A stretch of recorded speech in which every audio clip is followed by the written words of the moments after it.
Throughout the book of Genesis, the emphasis is not so much on what God is like, but that he is not like the idols. When we come to Moses, in chapter 3 of Exodus, is where we get the first real emphasis on what is God like. And not just that there is a God and he's not an idol, but this really comes to a point in the book of Exodus in chapter 3. Moses was pasturing his flock of Jethro, his father-in-law, and the priests of Midian, and he led the flock to the west side of the wilderness and came to Horeb, the mountain of God. And the angel of the Lord appeared to him in a blazing fire from the midst of the bush. And he looked, and behold, the brush was burning with fire, yet the bush was not consumed. So Moses said, I must turn aside now and see this marvelous sight, why the bush is not burned up. When the Lord saw that he turned aside to look, God called to him from the midst of the bush and said, Moses, Moses. And he said, Here am I. Then he said, Do not come near. Remove your sandals from your feet, for the place which you are standing is holy ground. And he said also, I am the God of your father, the God of Abraham, the God of Isaac, and the God of Jacob. And then Moses hid his face, for he was afraid to look at God. Then the Lord said, I have surely seen the affliction of my people who are in Egypt, and have given their heed to their cry, and because of their taskmaster. And I am aware of their sufferings, so I have come down to deliver them from the power of the Egyptians, and to bring them up from the land to the good and spacious land, to the land flowing of milk and honey, and to the Canaanite and the Hittite and the Amorite and the Perizzite. He said, I have seen the oppression which the Egyptians are oppressing them.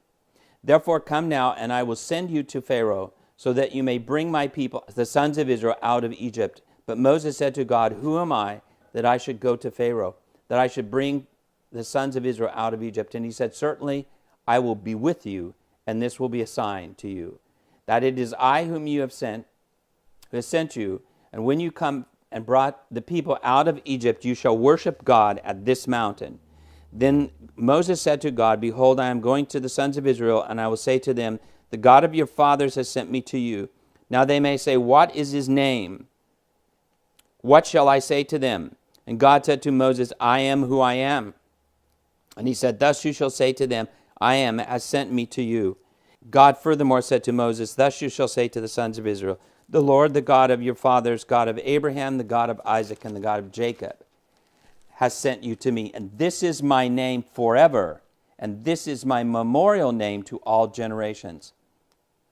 Go and gather the elders of Israel together and say, The Lord, that is Yahweh, the Elohim of your fathers, the God of Abraham and Isaac and Jacob, has appeared to me. This is a very crucial passage of Scripture because it's picked up later by Jesus. And this is the angel of the Lord talking to Moses, the angel of Yahweh. This angel of Yahweh, he says in verse 4, Yahweh, when Yahweh saw that he turned, God called to him. So Yahweh is actually referred to as God in this passage. When he says this later, I am God, the God of your father, the God of Abraham, the God of Isaac, he's attributing the name of Yahweh to the God of the fathers. When Moses says, Who are you? The answer to that question is stated in the passage. He is the God of Abraham, Isaac, and Jacob.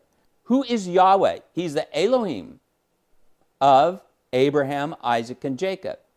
Now, that's who he is. And so that's the first question, is who are you? And he tells them who he is. But Moses continues with this question, and he says to him, What are you? What is your name? Meaning, what kind of thing are you? Are you the Nile River? Are you a beetle? Are you a serpent? What are you? And that's really what he's asking. He's not asking him again in a redundant way that, who are you? Because God has already told him who he is. Moses knows who he is, but Moses doesn't know what he is. And so Moses asks him, what is your name? What is your representation? What thing represents you as a god? Because all the gods I know have some kind of representation here. The God of your fathers has sent me to you. What is his name? And God said to Moses, I am who I am. And in Hebrew, that is a continuous verb. It is not, as a lot of preachers try to make it, as kind of a God in a box, closed kind of a thing. I am already done, and whatever I've done or thought or is all in a box, and it's all enclosed, and it's a finished kind of idea. But which he would have used a perfect tense, and this is not a perfect tense, it's an imperfect tense. It's really, and could be translated, I will be who I will be. God is saying to Moses, I'm going to be there. I'm going to be present. I'm the God who is present, and you're going to see what kind of a God I am, because I am here. I'm present. You don't need the Nile River. You don't need a serpent. You don't need a thing. You don't need a statue. You don't need any of those things, because I'm not going anywhere. I'm going to be right here, and everything you're going to do, you're going to see me act in a certain way. I'm going to reveal myself to you through my presence. He continues with that theme for the next 6 or 7 chapters, where each time God does a sign, he answers the question again. I am the God of Abraham, Isaac, and Jacob. And then he deals with the gods of Egypt. Each one, the Nile River, the beetles, the sun god, etc. And and the firstborn males, he deals with them, because a lot of cultures make the firstborn males gods.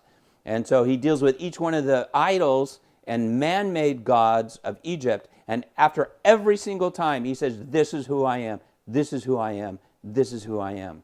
And so what he's doing is he's saying, I will define myself by the revelation of who I am through my presence with you and my signs and wonders.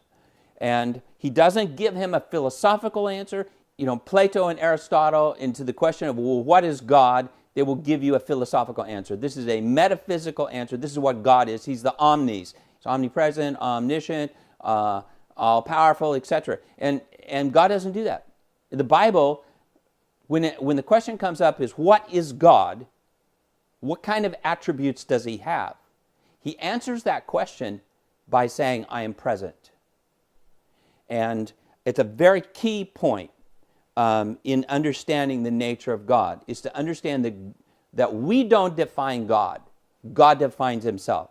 Any attempt to try to say, I'm going to tell you what God is like, I'm going to define God, and to have the audacity to say that I'm smart enough, I'm big enough, I am wise enough to actually tell you what God is like, which is what philosophers do, and what the Greeks and the Romans and everyone has done. They've said, this is the God of nature, and they try to define God in that way.